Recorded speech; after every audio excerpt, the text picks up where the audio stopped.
आदरणीय दर्शक महानुभाव, यहाँहरूको साथ, सहयोग, हौसला र आशीर्वादले निरन्तर सञ्चालन भइरहेको कार्यक्रम सीधा कुरा जनतासँगको आजको एपिसोड लिएर उपस्थित भएकी छु म सम्झना भुजेल। नमस्कार। यसअघिका 642 श्रृङ्खलामा यो कार्यक्रमलाई डोर्याउँदै एउटा उचाइ दिनुभएका प्रस्तुता रवि लामिछाने यस संस्थाबाट बिदा हुनुभएको छ। यस टेलिभिजन र सीधा कुरा जनतासँगको कार्यक्रमका लागि उहाँले पुर्याउनु भएको योगदानप्रति आभार व्यक्त गर्दै उहाँको बाँकी यात्राको सफलताको शुभकामना व्यक्त गर्दछौँ। अन्तः जनताको समस्यामा सदैव साथ रहने प्रणसहित आम नेपाली जनताको रोजाइको कार्यक्रम बनेको सीधा कुरा जनतासँगलाई निरन्तरता दिने प्रतिबद्धता पनि व्यक्त गर्दै आम दर्शकको साथ सद्भावको निरन्तर अपेक्षा गर्दछौँ। दर्शक महानुभाव, आजभन्दा 11 वर्ष अघि न्युज 24 टेलिभिजनको स्थापना हुँदा यस टेलिभिजनले आम नेपाली जनतासँग गरेको प्रतिबद्धताबाट हामी कहिले चुकेका छैनौँ। जनताको समस्यालाई सदैव हामीले आफ्नो समस्या ठान्यौँ। आवाज विहीनहरूका लागि जहिले पनि आवाज बनेर उभियौँ। अन्यायमा परेकाहरूका लागि न्याय दिलाउने प्रयासमा जुटिरह्यौँ। मुलुक र समाजमा देखिएका विकृति, विसङ्गति सदैव हाम्रो निशानामा रहे। विकास निर्माणको पक्षलाई प्राथमिकतामा राखेर अघि बढ्दा समाजमा भए गरेका सकारात्मक पक्षलाई जहिले पनि काँधमा काँध हालेर होस्टेमा हैसे गरेर आएका छौँ। हाम्रो प्रतिबद्धता यतिमा मात्र सीमित थिएन। मुलुकको परिवर्तनसँगै प्राप्त उपलब्धिको रक्षा गर्दै राष्ट्रियता र राष्ट्रिय स्वाधीनताको पक्षमा उभिनुपर्ने हाम्रो मूल धर्म र कर्म रहँदै आएको छ, जुन आम नेपाली जनताले मूल्याङ्कन गर्नुभएको छ। विश्वसनीयता, निष्पक्षता र सटिकता नै सञ्चार माध्यमको सौन्दर्य हो। यही सौन्दर्यलाई कायम राखेर हामीले खेलेको भूमिकाप्रति समाजका सबै तहबाट पाएको साथले हाम्रो जहिले पनि यात्रा गर्भिलो बन्दै आएको छ। हो, यो यात्रामा हामीले पाएको सबैभन्दा ठुलो साथ नै तपाईँ दर्शक महानुभावहरूको अपार माया, विश्वास र साथ हो र हामी इमानदारिताको सगरमाथामा टेकेर आम दर्शकबाट यस्तो साथ र सहयोगको अपेक्षा सदैव गरि नै रहनेछौँ। हाम्रो यो आवाज तपाईको साथ, सहयोग र सम्बन्ध बिना अधुरो रहनेछ। यो आवाज, यो साथ तपाईहरूसँग निरन्तर हामीले बलियो बनाउनेछौँ जबसम्म तपाईहरूको साथ रहनेछ। दृश्य सदैव उही रहन्न। परिवर्तन स्वाभाविक प्रक्रिया हो, तर मुलुक र मुलुकवासीको समृद्धिको सपना पुरा नभएसँग हाम्रो मिसन उही रहनेछ। हामी जनताको समस्याबाट भाग्ने छैनौँ, नेपालीको दर्दमा मलम लगाउन छाड्ने छैनौँ। यो हाम्रो प्रतिबद्धता हो। जनताले पाएको शास्तिमा कहिले पनि सौदाबाजी गर्ने छैनौँ। राष्ट्रियताको मामिलामा हाम्रो आवाज कहिले पनि झुक्ने छैन। जुन कर्म हामीले यस टेलिभिजनको आरम्भको बिन्दुबाट नै सुरु गरेका थियौँ। हामीले जनताको समस्यालाई समाधान गरेको सूची र फेहरिस्त लामो छ।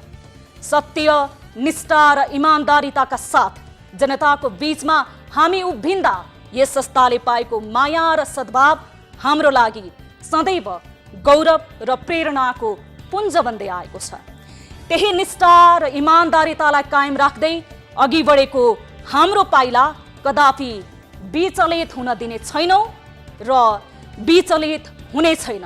यो प्रण आजको यो नयाँ श्रृङ्खलाबाट पनि गर्न चाहन्छौँ र हामी उही विश्वास, उही रफ्तार लिएर अघि बढेका छौँ। उही प्रतिबद्धता र विश्वासका साथ नेपालीको मनमुटुमा बसेको जनताको चासो, गुनासो र प्रश्न सहितको विशेष कार्यक्रम सीधा कुरा जनतासँग सुरु गरौँ।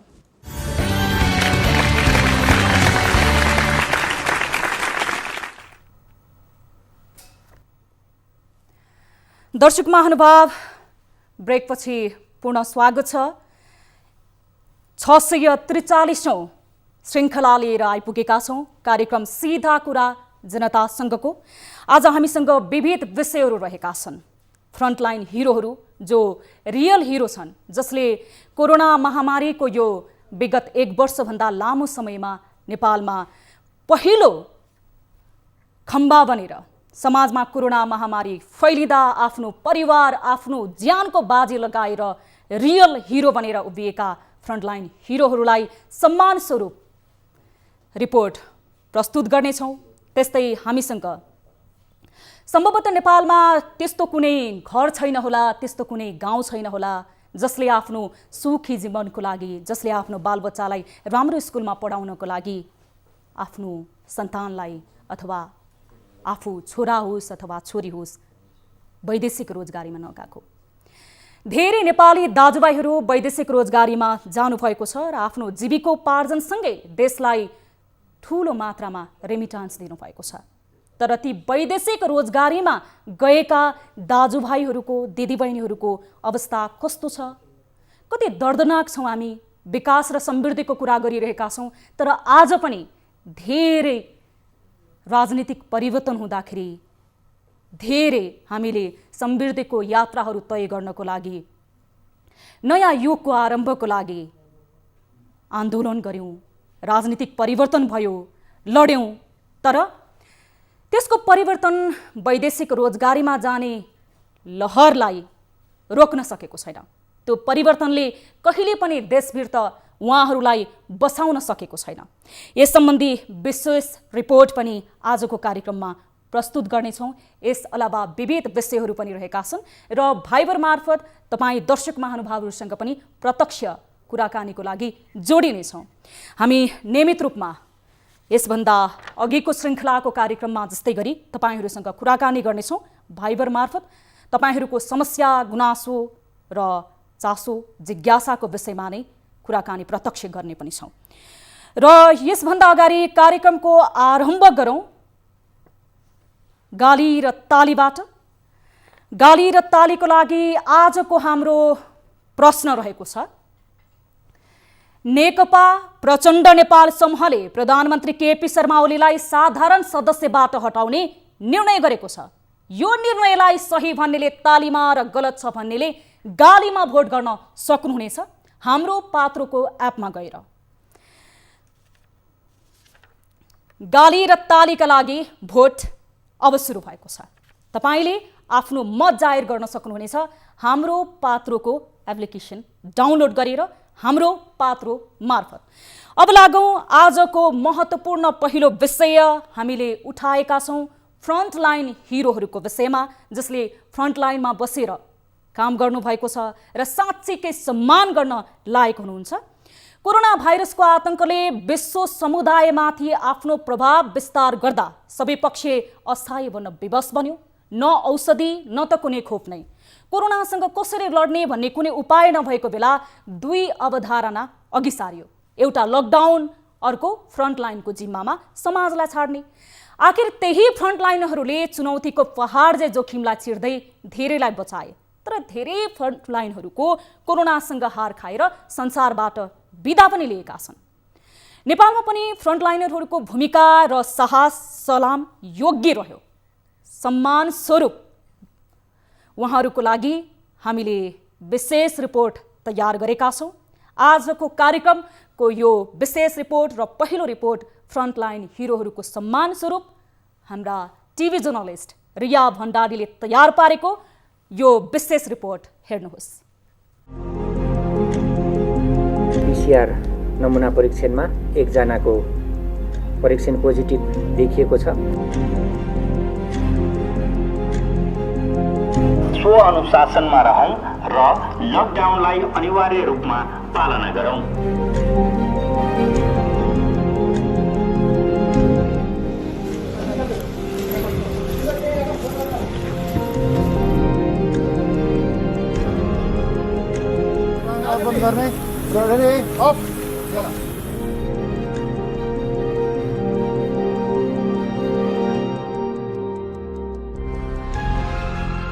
जब कोरोना संक्रमणले विश्वलाई आक्रान्त पार्यो त्यति बेला सबै देशसँग एउटै हतियार थियो, त्यो फ्रन्टलाइनर कोरोनामा फ्रन्टलाइनरको योगदानको प्रशंसा जति गरे पनि कमै हुन्छ। उनीहरूको योगदानमा समर्पित गर्दै सीधा कुरा जनतासँग कार्यक्रमले यो सामग्री तयार पारेको छ। Doctor BK Shrestha, consultant physician, Shukraraj अस्पताल, जो नेपालमा पहिलो कोरोना संक्रमितको उपचारदेखि निरन्तर खटिए। उहाँलाई चाहिँ धेरै समस्या थिएन, तर ज्वरो चाहिँ थियो। अनि त्यसपछि हामीले कुरा गऱ्यौँ उहाँसँग। उहाँ चाहिँ वुहानदेखि आएको म भनेर भन्नुभयो उहाँले। अनि त्यसपछि हामी इमिडिएटली उहाँलाई त्यही बिहानै मर्निङ राउन्डमै कुरा गरेको हिसाबले उहाँलाई आइसोलेट गरेर संक्रमितको उपचार गर्दा गर्दै आफै संक्रमित भए, गम्भीर बिरामी परे, तर पनि उनले आफ्नो कर्तव्य पुरा गर्न छोडेनन्। जब सेक्युरिटी छैन कि म त स्कलरसिपमा एमडी पास गरिसकेपछिको स्कलरसिपमा अहिले म यहाँ काम गरिरहेको। अब हामी त 19 महिना भयो, अब 4 महिना 5 महिनापछि मेरो जब गर्न सकिन्छ, तब त्यसपछि त मेरो यहाँबाट जब जान्छ। अनि त्यसपछि आई अगेन निड टु मेरो फेरि जागिर खोज्नुपर्छ मैले फेरि, कि यहाँ जब सेक्युरिटी छैन। एउटा कुरा त्यो छ। अर्को कुरा भनेको स्यालेरीको अझै पनि इस्यु छ, किनभने अब यो पेन्डेमिक आउनुभन्दा अगाडि त हामी जम्मा 34,000-35,000 काम गरिरहेको महिनाको, त्यति त पुग्दैन। यत्रो वर्षको दुःख गरेछ। संक्रमित भएर बस्दा पनि उनले फोनमै बिरामीलाई सल्लाह सुझाव दिइरहे। आफ्नो परिवार र निजी जीवनसँग अलग्गिएर उनले महामारीमा आफ्नो कर्तव्य पुरा गरिरहे। उनी जस्तै देशभरका फ्रन्टलाइनर चिकित्सकलाई हाम्रो सलाम। नेपाली सेनाका जवान शङ्कर छेत्री, उनी कोरोना संक्रमणबाट मृत्यु भएकाहरूको सब व्यवस्थापनमा खटिएका फ्रन्टलाइनर। अभ्यास गरेपछि मात्रै हामी चाहिँ पिपी ड्रेसहरू चाहिँ एकदम सुरक्षित साथ पिपी ड्रेसहरू लगाएर चाहिँ हामी सब व्यवस्थापनमा जान्छौँ। सबैभन्दा पहिलोचोटि गरेको हुँदाखेरि के हुन्छ भने अब यो रोग कस्तो हो के हो भन्ने कुरा चाहिँ हामीलाई थाहा भएन होइन। अब थाहा थिएन, बुझेको थिएनौँ। अब हामीले चाहिँ गएर हामीले आफ्नै व्यावहारिक रूपमा काम गरेर सेनाप्रति जुन हामीले सेनाले गर्यो भन्ने पारियो, त्यो चाहिँ हामीलाई एकदम, मलाई लगायत मेरो टिमलाई पनि एकदम खुसी लागिरहेको छ। देशको लागि गर्न पाइयो। आफूलाई संक्रमणको जोखिममा राख्दै होम आइसोलेसनमा मृत्यु भएका संक्रमितको शव होस् वा अस्पतालमा मृत्यु भएका संक्रमितको शवमा सम्मान प्रकट गर्दै श्रद्धाञ्जली सलामी दिएर अन्त्येष्टि गर्ने जिम्मेवारी निर्वाह गरिरहे उनले। सब बुझ्ने अनि आफ्नो आफन्तहरूसँग सबै बुझेर कागज गरेर अनि हामी चाहिँ त्यो सब लिएर चाहिँ गाडीमा हालेर हामी वहाँ जान्छौँ, पशुपति जान्छौँ। आर्यघाटमा गएपछि त्यो विद्युतीय त्यो सब गृहभन्दा बाहिर चाहिँ हामीले फुलका गुच्छाहरू लगाए हुन्छौँ। हामीले हार्दिक श्रद्धाञ्जली दिनको लागि चाहिँ 1 मिनट सलाम गरेर मौन धारण जस्तै गरेर चाहिँ हामी भित्र त्यो सब गृहभित्र चाहिँ हामी सबलाई चाहिँ भित्र लाने व्यवस्था गरेका छौँ। संक्रमणको त्रास हुन्थ्यो, परिवारको याद आउँथ्यो, तर देशको जिम्मेवारी थियो उनको काँधमा। उनी जस्तै महामारीमा खटिएका देशभरका सुरक्षा जवानले आफ्नो ख्याल गरेनन् हामी सबैलाई सुरक्षित राख्न। उनीहरू मैदानमा उत्रिएर महामारीसँग जुधिरहे। नेपाली सेनाले महामारीबाट निभाएको भूमिका प्रशंसनीय छ। कोभिड-19 को महामारी नेपालमा देखा परेपछि नेपाली सेनाले विभिन्न किसिमको यसको रोकथाम, नियन्त्रण र उपचारको लागि विभिन्न कामहरू गर्दै आएको छ। त्यसमध्येमा नेपाली सेनाले मुख्य रूपमा यो संक्रामक रोग निवारण ऐन 2020 को अन्तर्गतमा रहेर नेपाली सेनाको एउटा यो कोभिड-19 प्रतिकार्य अभियान योजना पनि नेपाल सरकारबाट स्वीकृत भएको छ। त्यसमा दिएका कामहरू छन्। उनले महामारीमा औषधि मात्र उपलब्ध गराएनन्, फार्मेसीको कमाइले फ्रन्टलाइनरलाई खाना पनि उपलब्ध गराउँथे। महामारीमा मानिस अस्पताल छिर्न डराउँथे। उनी कहिले औषधि त कहिले खाना बोकेर शिक्षण अस्पतालको कोभिड वार्ड धाइरहे।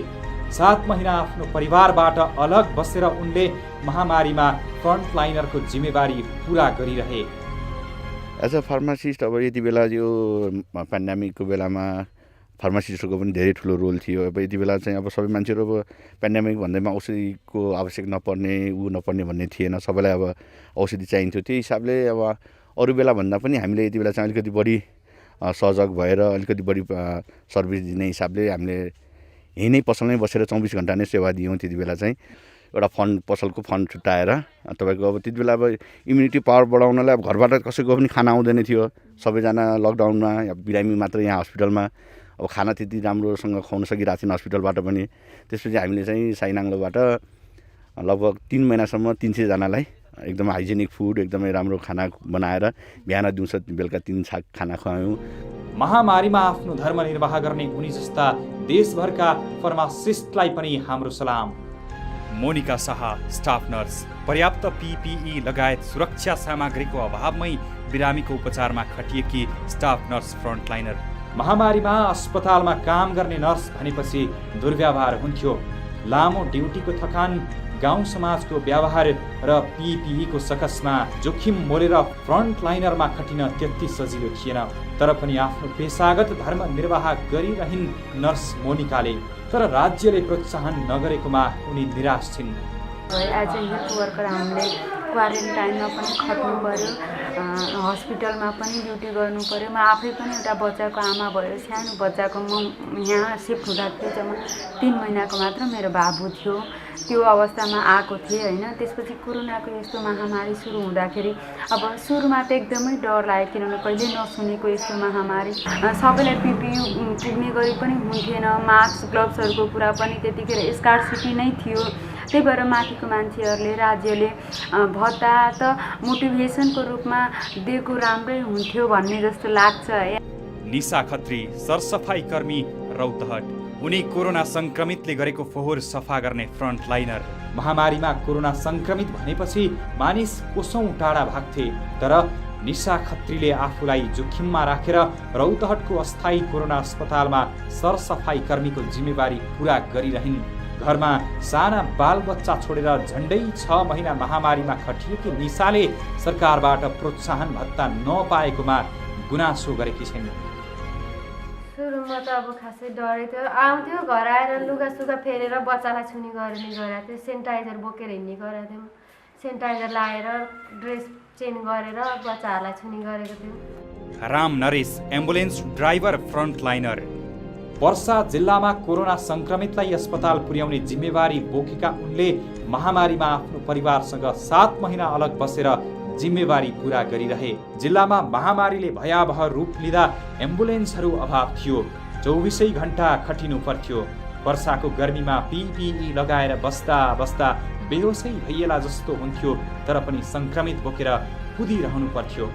काठमाडौँ बिरामी छोड्न आउँदा वीरगञ्ज नै फर्किएर क्वारेन्टाइनमा खाना खानुपर्ने बाध्यता थियो उनको। जब कोरोना के महामारी आयल तो हमने के CD ऑफिस से समन्वय करके जिला में पठाल गए का। वहाँ गए तो हमने के PP सेट मिलल। PP सेट पहन के एम्बुलेंस में बहुत दिक्कत है। हमने के एम्बुलेंस AC वाला ना रहे, फिर भी जाके जहाँ एक बेर PP सेट लगावल जाए, एक राउंड में जितना मने पॉजिटिव केस रहे वो सब उठावे के पड़े। और उसके बाद में निकल गए आदमी तो PP सेट जरा दे, फिर दूसरे जगह जाए तो दूसरा PP सेट। अभाव, कष्ट र जोखिम मोलेरै महामारीसँग लड्ने यी फ्रन्टलाइनरहरूलाई हाम्रो सलाम, जसले नेपालबाट कोरोनाको भयावह पूर्ण चुनौतीलाई न्यूनीकरण गर्न सफल बने। दर्शक महानुभाव, यी फ्रन्टलाइन हिरोहरूलाई हामी न्युज 24 टेलिभिजन परिवार हृदयदेखि नमन गर्दछौँ, जसले अभाव, बाध्यता र व्यवस्थामा पनि देशमा भएको ठूलो महामारी, त्यसै गरी विभिन्न प्राकृतिक प्रकोपहरूमा आफूलाई जहिले पनि अघि राख्नु भएको छ। आफ्नो परिवारको माया, ममता र आफ्नो जीवको सुरक्षाभन्दा अघि रहेर सीमित स्रोत साधनमा पनि उहाँहरूले यो किसिमको साहस योग्य काम गर्नुभएको छ, जो रियल हिरोहरू हुनुहुन्छ। दर्शक महानुभाव, यति बेला फ्रन्टलाइनमा जसले काम गर्नुभएको थियो, फ्रन्टलाइन हिरोहरू, उहाँहरूले विभिन्न गुनासोहरू पनि गर्नुभएको छ। उहाँहरूको आफ्नै किसिमको बाध्यताको बावजुद उहाँहरूले देशको लागि, अरूलाई बचाउनको लागि, आम मानिसको स्वास्थ्यको ख्याल गर्दै खटिरहनु भएको थियो। यस विषयमा हामी फ्रन्टलाइनका हिरोहरूले जुन भत्ताहरू पाउनु भएको छ कि छैन, राज्यबाट उहाँहरूलाई सहानुभूतिको लागि, उहाँहरूको कामको कदरको लागि के कस्ता कार्यहरू, के कस्ता योजनाहरू अथवा प्याकेजहरू दिएको छ, यस विषयमा हामी कुराकानी गर्न गइरहेका छौँ। यति बेला हामी कुराकानी गर्दैछौँ स्वास्थ्य तथा जनसङ्ख्या मन्त्री हृदय त्रिपाठीसँग। मन्त्रीज्यू, स्वागत छ यहाँलाई कार्यक्रम सीधा कुरा जनतासँग। धन्यवाद धन्यवाद। मन्त्रीज्यू, हामीले सम्मान स्वरूप कार्यक्रममा फ्रन्टलाइन हिरोहरूको विषयमा एउटा रिपोर्ट प्रस्तुत गरेका छौँ। धेरै यो महामारीमा खटिएका ती साहसी हिरोहरूले सरकारले दिनुपर्ने यो जुन उत्साह, सहानुभूति र सरकारले गर्नुपर्ने त्यति धेरै माया नपाएको गुनासो पनि गर्नुभएको छ। उहाँहरूलाई दिने भनिएको यो स्वास्थ्य कर्मीहरूलाई दिने भनिएको जोखिम भत्ता सरकारले वितरण गरिसकेको हो अथवा कुन चरणमा वितरण गर्दैछ, यो विषयमा कुराकानी गर्न खोजिरहेको छौँ। हजुर, धेरै स्वास्थ्य कर्मी, धेरै फ्रन्टलाइन हिरोहरूले गुनासो गर्नुभएको छ जोखिम भत्ता नपाएको। हजुर, उहाँहरूले भत्ता कहिले पाउनुहुन्छ मन्त्रीज्यू? सरकारको योजना के रहेको छ त्यो हिरोहरूलाई सम्मान भत्ता दिने फ्रन्टलाइनरहरूलाई भत्ता दिने सरकारले निर्णय गरिसकेर विभिन्न मन्त्रालय, विभिन्न सम्बन्धितहरूलाई पठाइसकेको छ। हजुर, त्यसमा अब कतिपयले पाउनुभयो, कतिपयले पाउनु भएको छैन। त्यसमा के भने फ्रन्टलाइनरकै अब पहिचान गर्न सम्बन्धित कार्यालयहरूले अलिकति दुविधामा रहेको हुनाले पनि यो समस्याहरू देखा परिरहेका छन्। र कतिपय के भयो भने सत्य रूपले खट्नेहरू भन्दा पनि अरू पनि यसलाई यो भत्ता चाहिँ प्रयोग गरेको जस्तो देखिन्छ। अहिले आएर यी कुराहरू मैले सुनिरहेको छु। मैले अहिले चाहिँ सबै नबुझिकन, म भर्खर 1 महिना भयो आएको, नबुझिकन सबै अहिले अनावश्यक जवाब दिने मेरो बानी नभएको हुनाले मैले दिन सक्दिनँ। हजुर, अब तपाईँ भर्खरै मात्र नियुक्त हुनुभएको छ भने पनि अब ती हिरोहरूलाई, ती फ्रन्टलाइनमा काम गर्नेहरूलाई तपाईँको स्वास्थ्य मन्त्रालयमा आइसके पछाडि मन्त्रीज्यूको चाहिँ योजना के छ? स्पष्ट छ। हामीले अहिले भ्याक्सिन खोपको विषयमा म आएदेखि नै लागिरहेको हो। हजुर, मेरो पहिलो प्राथमिकता भ्याक्सिन हो। दोस्रो प्राथमिकता दक्षिण एसियामै यो पालिकाहरूमा जुन 5, 10 र 15 शैय्याको अस्पतालको निर्माण त्यसलाई पूर्णता दिनु। र तेस्रो प्राथमिकता भनेको जुन समायोजनमा स्वास्थ्य मन्त्रालयका कर्मचारीहरूको जुन बिग्रिन पुगेको छ त्यसलाई कसरी चाहिँ सच्याउने अथवा मिलान गर्ने, ये 3टा प्राथमिकता लिएर मैले अगाडि बढिरहेको छु। पहिलो प्राथमिकताको क्रममा हामीले भर्खर मात्रै केही समय अगाडि भारत सरकारको सदस्यता सहयोगबाट अनुदानबाट 10 लाख डोज हामीले भित्राइसकेका छौँ। र त्यसमा हामीले निश्चित रूपले अग्रपङ्क्तिमा काम गर्ने योद्धाहरू जस्तो स्वास्थ्यकर्मी, सफाईकर्मी, एम्बुलेन्स चालक, सहचालक, वाहन चालक र सहचालकहरू, त्यसमा चाहिँ अब अग्रपङ्क्तिमा खट्ने सुरक्षाकर्मीहरू, त्यसपछि यो वृद्धाश्रमहरूमा रहेका वृद्धा र तिनलाई हेरचाह गर्ने व्यक्तिहरू र साथै प्रतिबन्धीहरूलाई हामीले पहिलो प्राथमिकतामा राखेर खोप सञ्चालन यही 14 गते सम्माननीय प्रधानमन्त्रीज्यूबाट शुभारम्भ हुने गइरहेको छ। 14 गते 10 बजे। त्यसपछि यो 18 गतेसम्ममा 77 जिल्लामा जिल्ला अस्पताल मार्फत यी 4,30,000 व्यक्तिहरूलाई, फ्रन्टलाइनमा खट्ने व्यक्तिहरूलाई जो पहिचान गरिएको छ उहाँहरूलाई खोप प्रदान गरिनेछ र यसको चाहिँ बुस्टर डोज 1 महिनापछि दिइनेछ।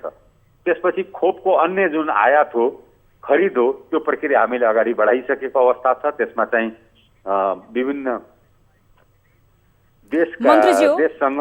हजुर मन्त्रीज्यू, अब तपाईँ आफैले पनि स्वीकार्नु भएको छ कि स्वास्थ्य कर्मीहरू जसले भत्ता पाउनु पर्ने थियो, यो जोखिम भत्ता, उहाँहरूले पाउनु भएको छैन अथवा जो साँच्चै वास्तविक रूपमा मैले भन्न खोजेको मन्त्रीज्यू बडा स्पष्ट के भनौँ भने स्वास्थ्य कर्मीहरूको लागि भत्ता कतिपय ठाउँमा मैले बुझ्दाखेरि गयो, तर त्यहाँ सरदर सबैलाई बाँडिदिए। हजुर, जो फ्रन्टलाइनमा थिए ती पनि पाए, जो थिएनन् ती पनि पाए। त्यसले गर्दाखेरि भत्ताको मात्रा चाहिँ तलमाथि भयो। त्यहाँको म्यानेजमेन्टले, मन्त्रीज्यू अलिकति कठोर भएर मैले तपाईँलाई प्रश्न गरेँ। जस्तो अब सुन्ने हो, तपाईँको प्रश्न मात्रै सुनेर त उत्तर पो मैले दिने हो तपाईँलाई। तपाईँ जवाफ दिनुहोस्। म जवाफ दिँदैछु त, सुन्नु पर्यो नि तपाईँले जवाफ सुन्नको लागि त। हजुर, म हृदय त्रिपाठी हो, पहिला कुरा यो बुझ्नुहोस्। हजुर, मन्त्रीज्यू मैले बुझिरहेको छु मन्त्रीज्यू जस्तो सरकारको मन्त्रालयको मन्त्री पो परिवर्तन भएको त 1 वर्ष भइसक्यो महामारी आएको तर यो बेलामा मन्त्रालयले लिएर आएको योजना त परिवर्तन भएको होइन होला नि त फ्रन्टलाइनरहरूको हामीले कुरा गरिरहेका छौँ यो समयमा 1 वर्ष भयो यही समस्यामा हामी जुधिरहेका छौँ प्रश्न बनाइदिनुस् न होइन मैले भनिहालेँ नि सरकारले निर्णय गरिसकेको हो पैसाहरू पनि ठाउँ ठाउँमा पठाइएको छ तर जुन म्यानेजमेन्टले हो जसले पहिचान गर्ने हो त्यसमा चाहिँ त्यो त्यहाँको व्यवस्थापन पक्ष कुनै अस्पतालमा पठाइयो हजुर त्यो अस्पतालले त्यहाँ भयवर्ग कर्मचारीलाई बाँडिदियो मन्त्रालयले अनि किन समन्वयन गरेन त मन्त्रीज्यू भत्ता वास्तविक जोखिममा काम गर्नेहरूले फ्रन्टलाइनमा काम गर्नेहरूले भत्ता पाएका छन् कि छैनन् अस्पतालले भनेको आधारमा भत्ता दिँदाखेरि त उहाँहरूले त समान रूपमा भत्ता वितरण गर्नु भन्दा पनि उहाँहरूले त आफ्नो मान्छेहरूलाई राख्नुभयो कि भन्ने तपाईहरुलाई नि आशंका छ सकेर पठाइसकेको मलाई तपाईलाई म एकदम नेपाली भाषामा सम्झाउँदै छु भन्दै छु हजुर मन्त्री परिषदले निर्णय गरेर पठाइसक्यो लिस्ट चाहिँ बनाउने स्थानीय या जुन अस्पताल हो या जहाँ उहाँहरू कार्यरत हुनुहुन्छ त्यसले बनाउने हो हजुर पठाइसकेपछि उहाँहरू के गर्नु पर्यो हामीले एकदम समाजवादी व्यवस्था ल्याइदिनु भयो उहाँले सबलाई समान ढङ्गले बाँडिदिनु हो हजुर त्यसले गर्दाखेरि पाउनु पर्ने कतिपयले सही ढङ्गले प्राप्त गर्न सकेनन् र कतिपयले प्राप्त नगर्ने पनि प्राप्त गरे भन्ने उजुरी सूचना आदि इत्यादि आइरहेको मैले देखिरहेको छु अब त्यो उजुरीको आधारमा वास्तविक फ्रन्टलाइनको मान्छेले चाहिँ प्राथमिकता तपाईँ जति सोधे पनि अहिले भ्याक्सिन नै हो खोप नै हो म बढी आफूलाई केन्द्रित गराएको छु खोपमै हजुर खोपलाई कसरी सहजता र न्यायपूर्ण ढङ्गले वितरण गर्ने कसरी यो अभियानलाई सञ्चालन गर्ने त्यसमा म केन्द्रित भएर गइरहेको छु अर्को कुरो मैले जुन उजुरीहरू ठाउँ ठाउँमा 2-4 ठाउँबाट आए त्यो के हो भने त्यहाँको म्यानेजमेन्टले समान दरले सबैले भत्ता बाँडिदियो भनेर कुराहरू आइरहेको छन् त्यस विषयमा अझ हेर्नै बाँकी छ मैले हेर्न बाँकी छ योभन्दा अगाडि कसले के हेरे त्यो मन्त्रालयमा रेकर्ड छँदै होला तर मैले हेर्न यस विषयमा बाँकी छ अब तपाईँ आफैले पनि स्वीकार गर्नुभएको छ अब मैले तपाईँलाई नेपालीमै सोधेँ मन्त्रीज्यू यो समान वितरण किन भएन होला मन्त्रालयमा मन्त्रीज्यू मात्र परिवर्तन हुनुभएको होला नि त सरकारले पठायो हजुर र त्यहाँको चाहिँ अस्पतालको व्यवस्थापनले सकेन गरेन त्यही हो म त त्यो पनि भन्दैछु त मन्त्रालयले अनुगमन गर्नुपर्ने त्यो वितरण वास्तविक जसले जोखिम भत्ता पाउनु पर्ने थियो उहाँहरूले पाउनु भयो कि भएन त्यो पनि त मन्त्रालयले अनुगमन गर्नुपर्ने होला नि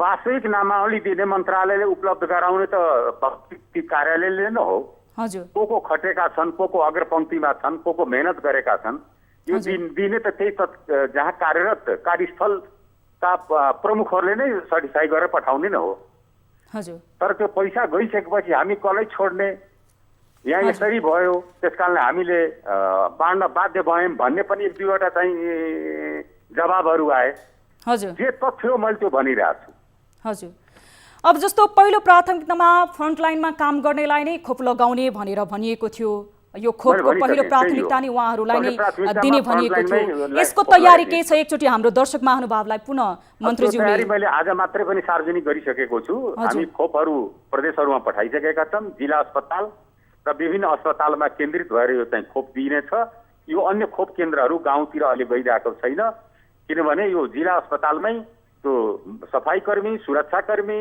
स्वास्थ्यकर्मी एम्बुलेन्सका ड्राइभर सवाहनका ड्राइभर लगायतका सबैले त्यही प्राप्त गर्नेछन् खोप तिनलाई प्रयोग गर्नु हुनेछ ल हजुर समय र जानकारीको लागि धेरै धेरै धन्यवाद मन्त्री धन्यवाद यहाँलाई पनि धन्यवाद यति बेला हामीसँग फ्रन्टलाइनमा जो खटिएर काम गरेका छन् ती फ्रन्टलाइनर हिरोहरूलाई जोखिम भत्ता कहिले वितरण हुन्छ र भर्खरै सरकारले भारतको जुन भारतीय सरकारले नेपाल सरकारलाई अनुदान स्वरूप दिएको खोप कहिलेबाट लगाइन्छ अथवा कहिलेबाट वितरण हुन्छ यसको योजनाहरू के छ भनेर हामीले स्वास्थ्य तथा जनसङ्ख्या मन्त्री हृदय त्रिपाठीसँग कुराकानी गरेका छौँ र उहाँले यो विषयमा सम्मानपूर्वक जो वास्तविक जोखिममा काम गरेका व्यक्तिहरूले जोखिम भत्ता नपाएको, यसको वितरणमा पनि अलिकति अनियमितता भएको, त्यसको वास्तविक रिपोर्टहरूमा जसले पाउनुपर्ने हो ती व्यक्तिहरूले भत्ता नपाएको र अन्य पाउनु नपर्ने व्यक्तिहरूले भत्ता पाएको, सरकारले निर्धारण गरेको अथवा सरकारले योजना बनाएको भन्दा धेरै व्यक्तिहरूले भत्ता पाएको। त्यसकारणले यस विषयमा बुझ्दैछु, म भर्खरै नियुक्त भएको हो भनेर मन्त्रीज्यूले हामीलाई जानकारी गराउनु भएको छ। मन्त्रीज्यूले योजना पनि बनाउनु भएको छ फ्रन्टलाइनमा काम गर्ने ती हिरोहरूको लागि। यति बेला भने हामीसँग कोही दर्शक आफ्नो गुनासो लिएर भाइबर मार्फत जोडिनु भएको जानकारी प्राप्त गरेको छु। नमस्कार, स्वागत छ यहाँलाई कार्यक्रम सीधा कुरा जनतासँगमा।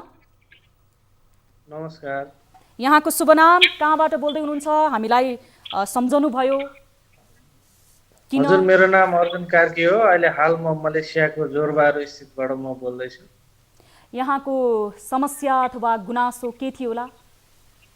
हजुर म्याडम, मेरो चाहिँ गुनासो मेरो बहिनी ज्वाइँ, मेरो ठुलो बुवाको छोरी बिहा गर्ने ज्वाइँ 2014 डिसेम्बर 9 तारिक श्रम निकालेर 15 तारिक मलेसिया आएर काम जोइन हुनुभएको। 9 दिन काम गरेको देखिन्छ आटा इन्डस्ट्रियल कम्पनीमा।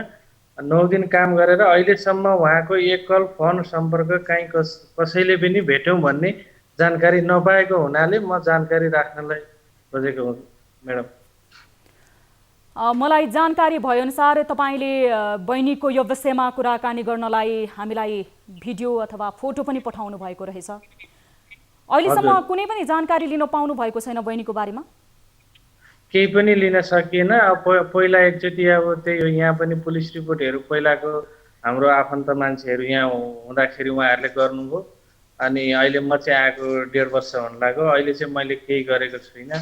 त्यो पुलिस रिपोर्टहरू गरियो, मेन पावरमा हाम्रो मान्छे खोजिदिनु भन्दाखेरि अब उहाँहरूले भन्नुभयो अब हाम्रो पठाउने काम हो, पठाइदिउँ, उहाँ गएर मर्ने हराउने त्यो गर्ने हामी त जिम्मेवारी छैनौँ भनेर ट्रान्सपोर्ट मेन पावरबाट आउनुभएको हो चाहिँ अहिलेसम्म कन्ट्याक्ट हामीसँग छैन। तपाईँले सम्बन्धित एम्बेसीसँग, दूतावाससँग आफ्नो बहिनी ज्वाइँको विषयमा केही जानकारी लिन खोज्नु भएको थियो? हजुर, मैले 2019 यो अक्टोबरतिर पनि मैले जानकारी राखेको। उहाँहरूले भन्नुभयो तपाईँले नेपालबाट प्रोसेस गर्दा नि हुन्छ भन्नुभयो र तपाईँहरूसँग कुरा गर्दाखेरि अनुसन्धान मानव बेचबिखन अनुसन्धान ब्युरो श्रम मन्त्रालयबाट गर्नु भन्नुभयो। त्यहाँबाट नि मैले गरेँ। उनीहरूले उहाँबाट यो मलेसिया एम्बेसीको लागि लेटर पनि पठाउने तयारी गरेर अब उहाँबाट हाम्रो आफ्नो मान्छेहरूले अब त्यति काम गर्नुभयो। अब त्यो लेटर यहाँ आयो आएन, अब त्यो चाहिँ यहाँ फोन गर्दाखेरि यो 6-7 वर्षसम्म नेपाली मलेसियामा बसेको छैन, जेलमा पनि छैन हुन्छ एम्बेसीले, अर्थ त केही पनि भएको छैन भयो। त्यसको लागि धेरै धेरै धन्यवाद। हामी तपाईँको बहिनी ज्वाइँको विषयमा बुझ्ने प्रयास गर्नेछौँ। हजुर, उहाँको नाम ठेगानाहरू हजुर भन्नु। उहाँको बहिनी ज्वाइँको फोटो हामीलाई प्राप्त भएको छ र उहाँसँग हामी उहाँको यो फोटो हामी दर्शक महानुभावलाई पनि देखाउन गइरहेका छौँ र यस विषयमा हामी मास्टर कन्ट्रोल रुममा रहनुभएका हाम्रा साथीहरूसँग यस विषयमा विस्तृत जानकारी लिनको लागि म अनुरोध पनि गर्दछु। यो फोटो एकचोटि देखाइदिनु होला। हामीले टिभी स्क्रिनमा फोटो देखाएका छौँ। उहाँको ज्वाइँ हुनुहुन्छ। यति बेला इन्टरनेटको पहुँचबाट तपाईँहरू हामीलाई प्रत्यक्ष प्रसारणमा पनि हेरिरहनु भएको छ दर्शक महानुभावहरू। यदि कोही कसैले उहाँलाई चिन्नुहुन्छ भने उहाँलाई सम्पर्क गराइदिनु होला। उहाँको जेठानसँग उहाँले आफ्नो ज्वाइँ हराएको, बहिनी हराएको भनेर हामीलाई गुनासो गर्नुभएको छ।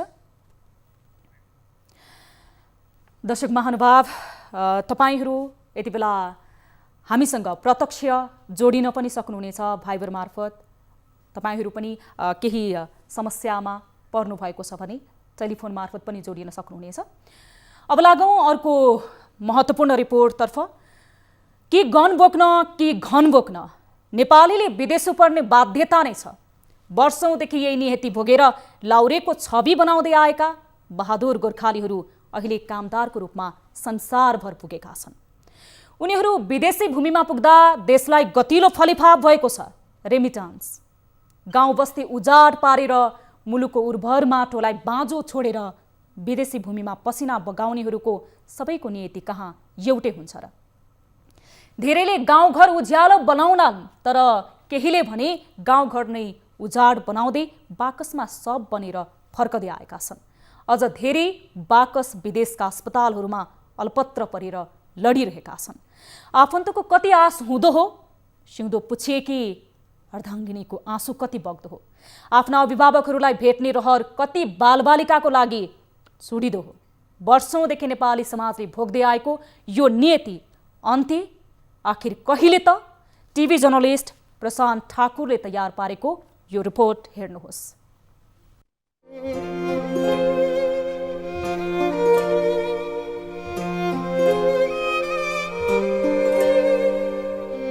शनिबार मलेसियाबाट 18 जना नेपालीको शव नेपाल ल्याइयो। परदेशीको शव आगमनले विमानस्थल वरिपरिको दृश्य शोकमगन देखिन्थ्यो।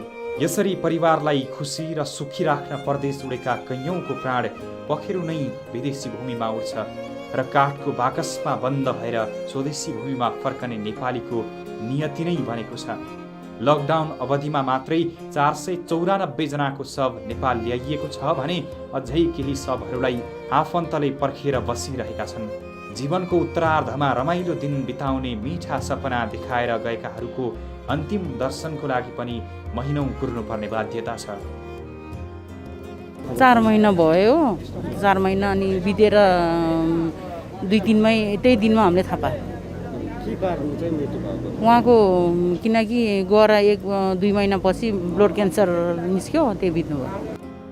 अहिले पनि मलेसियामा 13 जना नेपालीको शव अलपत्र छ, तर ती शव कहिले नेपाल ल्याइन्छ त्यसको टुङ्गो छैन। यो 494 भनेको अघिल्लो आर्थिक वर्षको पनि त्यसमा जोडिएको छ। यो आर्थिक वर्षमा मात्रै हामीले यो पहिलो 6 महिनामा 413वटा विभिन्न कन्ट्रीमा मृत्यु भएका नेपाली दाजुभाइ दिदीबहिनीहरूको शव ल्याएका छौँ। 413 मध्ये केही महिलाहरू पनि हुनुहुन्छ। यो 6 महिनाको अवधिको र यो अन्तर्राष्ट्रिय उडान उडिसकेपछि, सुरु भइसकेपछि पनि हामीलाई तपाईँहरूले हिजो पनि थाहा पाउनुभयो, मलेसियाबाट एकै दिन 18वटा शव आएको छ। यद्यपि मलेसियामा अझै 13वटा शव बाँकी नै छ भन्ने हामीलाई सूचना प्राप्त भएको छ। यो चाहिँ वाइड बडी नजाँदा, यो वाइड बडी रेगुलर नगएको कारणले यी शवहरू रोकिएका हुन् र यो हामी छिट्टै ती शवहरू पनि ल्याउने प्रयासमा छौँ र हामीलाई जानकारी भएसम्म साउदी अरबमा 2टा छ भन्ने आएको छ र यी हामी निरन्तर यो हामी नियोगरसँग समन्वय गर्छौँ र नियोगरले चाहिँ त्यो शवहरू पठाउनुहुन्छ र हामीले अन्तर्राष्ट्रिय विमानस्थलबाट शव सम्बन्धित घर परिवारको सदस्यलाई हामी बुझाउँछौँ। सास नभए लास हेरेरै भए पनि चित्त बुझाउनु पर्ने बाध्यताका बीच कतिपयको त आफन्तले अन्तिम दर्शन गर्न समेत पाउँदैनन्। मेन पावर र रोजगारदाता कम्पनीको मिलेमतोमा परिवारको अनुमति बिना नै विदेशी भूमिमै अन्त्येष्टि गरिन्छ। कुरा बुझ्दाखेरि उता अन्त्येष्टि नै कम्पनीले गरिसक्यो भन्ने कुरा आएछ। अनि के हो भनेर बुझ्दाखेरि यहाँ आधिकारिक रूपमा वैदेशिक रोजगार विभागमा पनि आधिकारिक रूपमा आइरहन्छ, कुरा स्पष्ट भइरहन्छ र अनि यहाँ यो मन्त्रालय, यो के अरे परराष्ट्र मन्त्रालयमा जाँदा पनि त्यहाँ पनि आधिकारिक कुरा आएर स्वदेशमा रोजगारी नभएपछि विदेशिनु नेपालीको बाध्यता छ, तर फरक हावापानी, काम गर्ने स्थानको बारेमा जानकारी नहुनु लगायतका कारणले वर्षेनी सयौं नेपालीले ज्यान गुमाइरहेका छन् भने कतिपय अङ्गभङ्ग भएका छन्। धेरै जसो चाहिँ यो कार्डियो चाहिँ सम्बन्धी समस्या हुन्छ, कतिपय चाहिँ हार्ट एट्याक भएर चाहिँ मुटुको भल बन्द भएर भएको भन्ने हुन्छ। त्योसँग जोडिएर आउने अरू केसहरू हुन्छन्। कुनै व्यक्तिको हात काटेको छ, हात काटेर निरन्तर रगत बगिराख्यो भने मुटु चल्न छोडेपछि नै मान्छेले, डक्टरले चाहिँ मृत्यु घोषणा गर्छ। हात काटेको कारणले मृत्यु भयो भनेर त लेख्दैन। त्यो कारणले चाहिँ हार्ट एट्याक भएको अनि यो मुटुको भल्भ चाहिँ उभाएर बन्द भएर चाहिँ मृत्यु भएको अथवा नेचुरल डेथ भएको भनेर त्यो खालको बढी देखिन्छ भने कतिपय रोड एक्सिडेन्ट हुँदाखेरि अथवा सुसाइड गरेर उनीहरू चाहिँ अब विभिन्न डिप्रेसनमा गएको हुनसक्छ अथवा केही कारणले सुसाइड गरेर पनि मृत्यु भएको हुनसक्छ। त्यस्तै गरी यो क्यान्सरको रोग लागेर विभिन्न किसिमको मृगौलाहरू फेल भएर मृगौला डायलिसिस गर्नुपर्ने, औषधि उपचार गर्नुपर्ने, त्यो गर्न नगरेको कारणले पनि ती विविध कारण हुन्छ। गत आर्थिक वर्षमा मात्रै 753 जना नेपालीले वैदेशिक रोजगारीको क्रममा ज्यान गुमाएका छन्। त्यस्तै चालु आर्थिक वर्षको 6 महिनामा 413 जनाले विदेशी भूमिमा ज्यान गुमाइसकेको तथ्याङ्क छ। तर वैदेशिक रोजगारीमा गएकाहरूको सुरक्षाको निम्ति सरकारले कुनै ठोस कदम नचालेको गुनासो छ। र त परदेशीयकाहरूले भन्ने गर्छन्, हामी व्यस्त पसिना बगाउन, सरकार मस्त रेमिटेन्समा रमाउन, कसले बुझोस् परदेशीको सकस, फर्किँदा पनि काठको बाकस।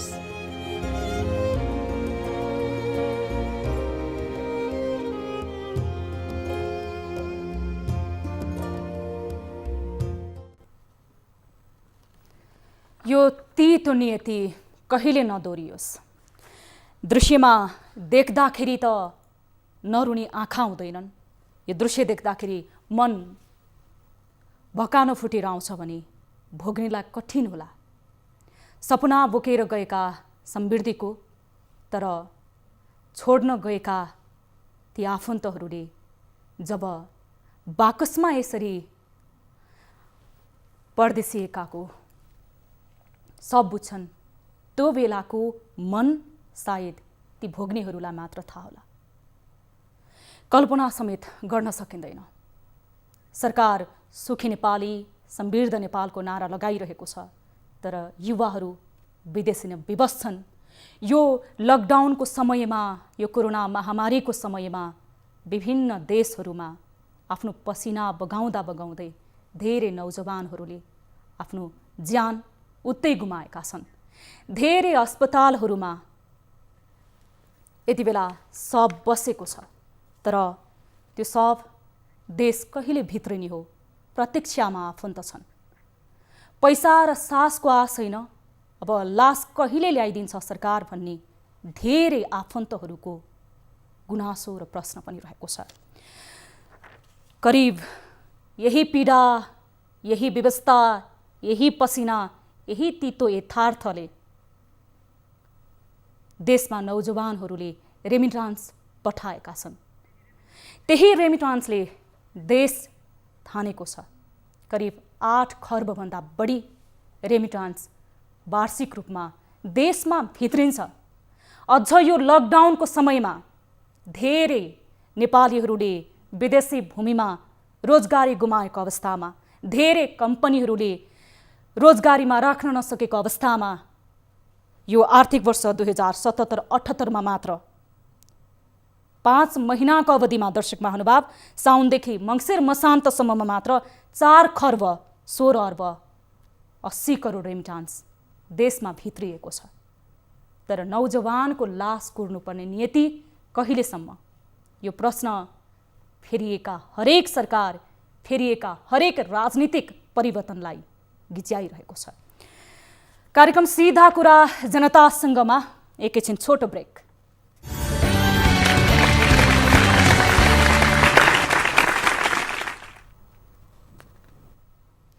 दर्शक महानुभाव, ब्रेकपछि पूर्ण स्वागत छ। कार्यक्रम सीधा कुरा जनतासँगको 643औं यो एपिसोडमा। दर्शक महानुभाव, आज हामीले विविध विषयहरू उठाइरहेका छौँ। फ्रन्टलाइनका हिरोहरूका, त्यसै गरी उहाँहरूले पाउनुपर्ने जोखिम भत्ताको विषयलाई उठायौँ। हामीले सम्बन्धित व्यक्ति स्वास्थ्य मन्त्रीसँगै कुराकानी गऱ्यौँ, हृदय त्रिपाठीसँग। त्यसै गरी देशको ठुलो हिस्सा ओगटेको वैदेशिक रोजगारीको विषयलाई पनि उठायौँ, रेमिटान्सको विषयलाई पनि। हामी अब लाग्छौँ अर्को विषयवस्तुतर्फ। सरकारी सम्पत्तिमा कर्मचारीको हक लाग्छ भन्ने सुन्दा उदेक लाग्ला। कति वर्ष सरकारी निवासमा राज गरेपछि त्यो सरकारी आवास आफ्नो हकमा पार्ने हो? यो प्रश्नले सबैलाई अचम्म लाग्छ नै। तर वीरगञ्जमा यसको उदाहरण पेश भएको छ। सरकारी जग्गा मात्र नभई निवास नै एक व्यक्तिले आफ्नो नाममा नामसारी गर्न सफल भएका छन्। ती व्यक्तिले कृत्य काम गरेर सरकारवाला सरकारी निकायलाई पनि चकित पारेका छन्। उनको कायदे काम यतिमा मात्र सीमित रहेन, उनले हडपेको सरकारी आवास र जग्गामा बिजुली र पानी पनि अलग्गै जोड्न सफल भएका छन्। वीरगञ्जबाट हाम्रा टिभी जर्नलिस्ट मुस्कान श्रेष्ठले पठाएको यो रिपोर्ट हेर्नुहोस्।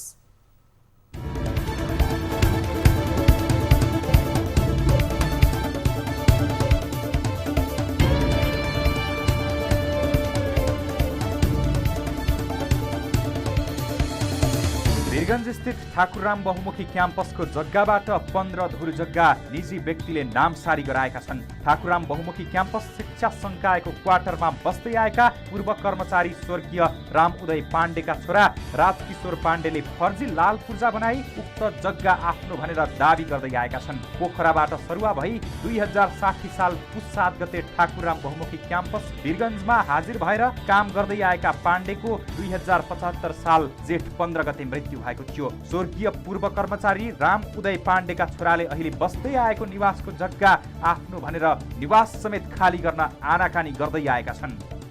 राजकिशोर पाण्डेले सरकारी जग्गा कसरी हात पारे? ठाकुरराम बहुमुखी क्याम्पस प्रशासनले पटक पटक क्वार्टर खाली गर्न पत्राचार गर्दा समेत नमानेर हाल आएर फर्जी लाल पूर्जाकै आधारमा उक्त जग्गा आफ्नो निजी रहेको भनेर दाबी गर्दै आएका छन्। पाण्डेले 2063 साल वैशाख 15 गते मालपोत कार्यालयबाट किता नम्बर 16 र 46 को 15 धुर जग्गा नामसारी गराएका छन्। क्याम्पसको जग्गा निजी व्यक्तिको नाममा कसरी नामसारी भयो भनेर क्याम्पसले मालपोत कार्यालयलाई चलानी नम्बर 444 2076-77 को पत्रबाट लिखित पत्राचार गरेर जवाफ माग्दा मालपोत कार्यालय पर्साले 2077 साल साउन 8 गतेको चलानी नम्बर 203 मार्फत उक्त लाल पूर्जामा उल्लेखित जग्गाको अभिलेख यस कार्यालयमा नरहेको भनेर लिखित जवाफ दिएको थियो। मालपोतले पनि पत्ता लगाउन सकेन रहस्य। मालपोत कार्यालयलाई क्याम्पसले गरेको पत्राचारको आधारमा मालपोत कार्यालयको मुद्दा शाखाले समेत उक्त नामको जग्गा अभिलेखमा नदेखिएको भनेर लिखित जवाफ दिएको छ भने मोठ भिडाउने शाखाले पनि माथि उल्लेखित विवरण कम्प्युटरमा अभिलेख देखिएन भनेर लिखित जवाफ नै दिएको छ। नापी शाखाबाट पनि फिल्ड बुक निकाल्दा उक्त जग्गा कुनै व्यक्तिको नाममा नदेखिएको कारण पाण्डेले फर्जी लाल पूर्जा तयार पारेको पुष्टि भएको छ। लाल पूर्जा जारी हुने कार्यालयले लिखित रूपमा जानकारी दिँदा यसबारे छानबिन गर्न जिल्ला प्रशासन कार्यालय पर्सामा निवेदन दिँदा समेत कुनै किसिमको कारबाही प्रक्रिया अगाडि नबढेको र पाण्डेले पनि क्वार्टर खाली नगरेको क्याम्पस सामान्य प्रशासन शाखा प्रमुख गीता कुमारी श्रेष्ठले जानकारी दिइन्। हामीले चाहिँ मालपोतमा पनि पठाए उसको नागरिकता र त्यो सबै लाल पूर्जाहरूको फोटोकपी उहाँ वडाले हामीलाई पेश गरेको थियो। त्यो पेशको आधारमा राखेर अनि वडाले चाहिँ के भन्छ मालपोतले चाहिँ हामीलाई चाहिँ यो पनि यो जमिन कसैको नाममा छैन भनेर यो गलत भनेर पठाए। यस अवस्थामा पाण्डेले कसरी कहाँबाट लाल पूर्जा प्राप्त गरे भन्ने खोजीको विषय बनेको छ। फर्जी लाल पूर्जा तयार गरेर पाण्डेले वडा कार्यालयको सिफारिसमा नेपाल विद्युत प्राधिकरणबाट बिजुली समेत जडान गरेका छन्। उनका अनुसार पाण्डेले कहीँ कतैबाट फर्जी लाल पूर्जा तयार पारी आफ्नो जग्गा रहेको दाबी गर्दै गुण्डागर्दी शैलीमा क्वार्टर खाली नगरेको बताइन्। क्वार्टर खाली गर्न भन्दा उल्टै झपार्ने तथा घरमा समेत केही व्यक्तिहरूलाई पठाई क्वार्टर खाली गराउन किन लागि परेको भन्दै धम्की समेत दिने गरेको उनको आरोप छ। आमाहरू झगडा गर्न आउँछ मेरो जमिन भनेर स्वास्नी चानी अस्ति त्यत्रो मासमा झगडा गर्छ, गाली दिन्छ, जताभावी गाली दिन्छ स्वास्नी चानी के गर्ने अनि म पनि चुप लागेर म पनि छोड्दिनँ। क्याम्पसका सामान्य प्रशासन शाखाका पूर्व प्रमुख जयनारायण सिंहले पनि पूर्व कर्मचारी राम उदय पाण्डेलाई क्याम्पसले क्वार्टरमा बस्न दिएको बताए। पोखराबाट सरुवा भई वीरगञ्ज आएको बेला उनको अवस्था कमजोर रहेकाले क्याम्पसले उनलाई अन्य कर्मचारी कार्यालय सहायक बस्दै आएको उक्त क्वार्टर पाण्डेलाई दिएको थियो। त्यस पश्चात उनी अवकाश प्राप्त भई स्वर्गारोहण पनि भइसकेको अवस्थामा हाल आएर उनका छोराले विभिन्न प्रकारका प्रपञ्च रची क्वार्टरको जग्गा आफ्नो निजी रहेको भन्दै क्वार्टर खाली गर्न नमानेको उनको भनाइ छ। लाल पूर्जा कसरी बनाएको हो त्यो त भन्न सक्दैन, कसरी भन्ने, तर उता अहिलेसम्म हामी बसेको दिनदेखि अहिलेसम्म ठाकुररामकै भोग चलनमा छ। ठाकुररामकै जग्गा हो है, ठाकुररामकै जग्गा हो, ठाकुररामले नै भोग चलन गरिरहेको छ। काटिएको बिजुली समेत फेरि जोडियो। क्वार्टर खाली गराउनका लागि त्रिभुवन विश्वविद्यालयको नियमानुसार पहिला बिजुली काट्ने, त्यसबाट नमाने पेन्सन रोक्काका लागि विश्वविद्यालयमा पत्राचार गर्ने अनि अझ अटेरी गरे प्रहरी लगाएर क्वार्टर खाली गराउने नियमअनुसार कार्य गर्दा गर्दै पाण्डेले हालसम्म क्वार्टर खाली गरेका छैनन्। पेन्सन रोक्नका लागि त्रिभुवन विश्वविद्यालयमा पत्राचार गर्दा पनि नरोक्नुका साथै काटिएको बिजुली पनि पुनः जडान गराएर पाण्डे जबरजस्ती उक्त क्वार्टरमा बस्दै आएका छन्। क्वार्टर खाली गराउनका लागि श्रेष्ठ लगायत क्याम्पस प्रमुख सहितको टोलीले पटक पटक प्रहरी समक्ष धाउँदा समेत पाण्डेले क्वार्टर खाली नगरेको उनको भनाइ छ। पाण्डेका बुबा 2060 सालमा क्याम्पसमा कर्मचारीको रूपमा कार्यरत रही 2061 साल चैत 28 गते क्वार्टरमा प्रवेश गरेका थिए। क्वार्टरमा प्रवेश गर्दाको बखत उनीसँग गरिएको कागजातमा क्वार्टर लगायत केही फर्निचरहरू पनि दिइएको उल्लेखित कागज अहिले पनि क्याम्पससँग सुरक्षित रहेको छ। स्थानीय प्रशासनले देखायो चासो। यसबारे पर्साका प्रमुख जिल्लाधिकारी आसमान तामाङले क्याम्पसबाट आएको उजुरीमा लाल पूर्जा छानबिनबारे नभई क्वार्टर खाली गराउन सुरक्षा प्रदान गरिदिनुहुन भनेर निवेदन आएको हुनाले छानबिन हुन नसकेको भन्दै अब यो घटनालाई तदारुकताका साथ छानबिन गरिने बताए। यता मालपोत कार्यालयका अधिकृत कुमुद गुप्ताले अहिले नै कसको जग्गा हो भनेर भन्न नमिल्ने बताए। उनले उक्त किता नम्बर सहितको लाल पूर्जाको श्रेष्ठता यस कार्यालयमा देखिएको छैन। अब यो जग्गा क्याम्पसकै हो भनेर ठोस प्रमाण पनि नभएकाले अहिले तत्कालै यो जग्गा कसको हो भनेर भन्न सकिने अवस्था नरहेको बताए। उनका अनुसार यदि नक्कली लाल पूर्जा बनाइएको हो भने त्यो खारेज समेत हुने बताए। यता क्याम्पसले पनि 16 र 46 नम्बरको किता मध्ये 16 नम्बर किताको लाल पूर्जाको फोटोकपी भेट्टाएको छ। क्याम्पस सार्वजनिक सरकारी सम्पत्ति भएको कारण यसको सबै जग्गाको लाल पूर्जा पनि नहुन सक्छ। क्याम्पससँग रहेको 16 नम्बर किताको लाल पूर्जामा 2 कट्ठा 10 धुर जग्गा देखिएको छ भने पाण्डेले बनाएको लाल पूर्जामा 16 नम्बर कितामा 8 धुर जग्गा देखिएको छ। दर्शक महानुभाव, यस्तो रिपोर्टहरू प्रसारण गर्दाखेरि समाजमा यो किसिमको बेतिथि देख्दाखेरि नेपालको कानुन दैव जानुन भन्न विवश हुनुपर्छ। किनकि सम्बन्धित निकाय छ, मालपोत कार्यालय छ, सरकारी क्याम्पसमा बस्न दिइन्छ एक कर्मचारीलाई, कर्मचारीले जग्गा नै आफ्नो नाममा पारिसक्छन्, पत्तो हुँदैन। यो किसिमको अनियमितता छ। हामी सम्बन्धित व्यक्ति आसमान तामाङ जो प्रमुख जिल्लाधिकारी हुनुहुन्छ पर्सा जिल्लाको, उहाँलाई टेलिफोन सम्पर्क गरिरहनु भएको यति बेला मैले जानकारी प्राप्त गरेको छु। त्यसै गरी जो सम्बन्धित व्यक्ति हुनुहुन्छ राजकिशोर पाण्डे, जसले फर्जी लाल पूर्जा बनाएर उहाँले जग्गा करिब 15 धुर जग्गा पज बनाउन खोजिरहनु भएको छ। उहाँलाई पनि टेलिफोन लगाउने प्रयास गर्दै हुनुहुन्छ यति बेला हाम्रो टिभी जर्नलिस्टहरूले। हामी उहाँहरूसँग र सम्बन्धित निकायसँग कुराकानी गर्ने प्रयासमा रहेका छौँ। यति बेला प्रमुख जिल्लाधिकारीले फोन नउठाउनु भएको मैले जानकारी प्राप्त गरेको छु। यद्यपि उहाँलाई हामीले समय लिएका थियौँ यस विषयमा कुराकानी गर्नको लागि। उहाँलाई यो विषयमा हामीले कुराकानी गर्छौँ, रिपोर्ट प्रसारण गर्दैछौँ। यो एक सत्य विषय हो। यहाँ सार्वजनिक जग्गा हडप्ने होडबाजी चलेको छ। यहाँ क्याम्पसकै जग्गा व्यक्तिले आफ्नो नाममा गराएका छन् भनेर उहाँसँग समयमा आएका थियौँ, उहाँले फोन उठाउनु भएको छैन। यस विषयको फलोअप हामी आगामी कार्यक्रमको श्रृङ्खलामा गर्नेछौँ र सम्बन्धित निकायको पनि कार्यक्रम मार्फत, यो रिपोर्ट मार्फत ध्यान आकर्षण होस्, हामी यही चाहन्छौँ। र दर्शक महानुभाव, आजको लागि कार्यक्रम सीधा कुरा जनतासँगको निर्धारित समय सकिएको छ। आगामी श्रृङ्खलामा पनि हामी विविध विषयहरू लिएर उपस्थित हुनेछौँ। तपाईहरूको कुनै चासो गुनासो रहेको छ भने हामीलाई सम्पर्क गर्न सक्नुहुनेछ।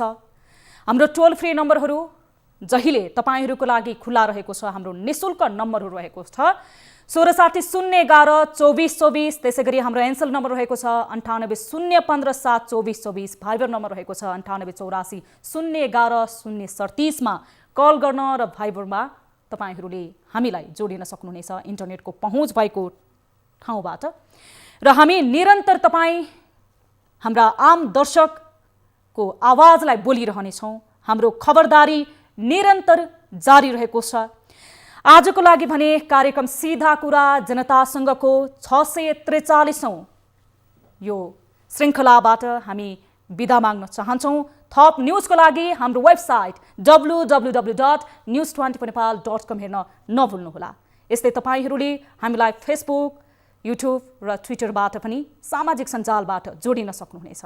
यस्तै कुनै समस्या र गुनासो छन् भने तपाईहरूले हामीलाई प्रत्यक्ष रूपमा हाम्रो हटलाइन मार्फत सम्पर्क गर्न सक्नुहुनेछ। हामी निरन्तर न्युजमा छौँ। नमस्ते।